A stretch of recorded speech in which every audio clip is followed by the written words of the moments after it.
Chase, before we talk about an extended road trip for the Manitoba Moose, just a reflection on the brief two-game stop at home on the weekend and how you saw things play out. I thought overall it was a pretty good weekend, but obviously we didn't get the full 4 points. But I thought we battled hard and definitely have to play a full 60. And I think every single game we play, we got to keep getting better and better and focus on the system and play the way we know how to play. Is it tempting when you're working on this line with Jack Roslovic and Nick Petan to get away from the system and try and be creative and make things happen? Or you've been able to find a comfort level, finding that balance?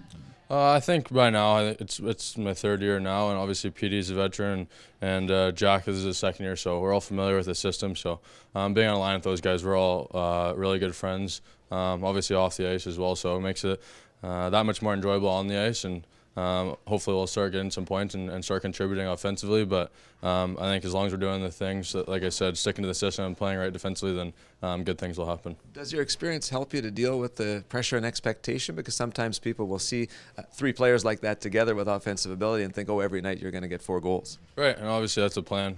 That's what we're on a line for, and that's what we're on this team for. And I think sometimes it is tough when you aren't producing as much offensively as you'd like, but at the end of the day, as long as the team's winning and you're doing as much as you can, whether obviously if it's not going in, then doing more defensively and just sticking to the plan, sticking to the system, and then I think all good things will happen.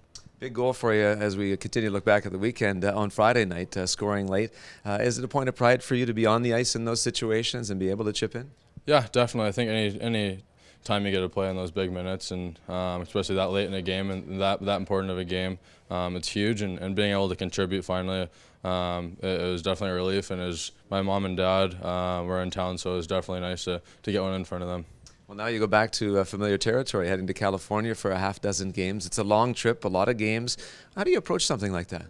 Yeah, definitely. It's a long one, but anytime you get to go close to home, especially in California, is nice. And it's pretty fun when you go on a road trip with the boys. It's like nonstop with them the entire time, and going out to dinners and stuff like that. And hopefully enjoying some good weather while we're out there. But at the end of the day, it's a business trip, and we're there for work, and we're excited to get things going and hopefully get a lot of points on this road trip.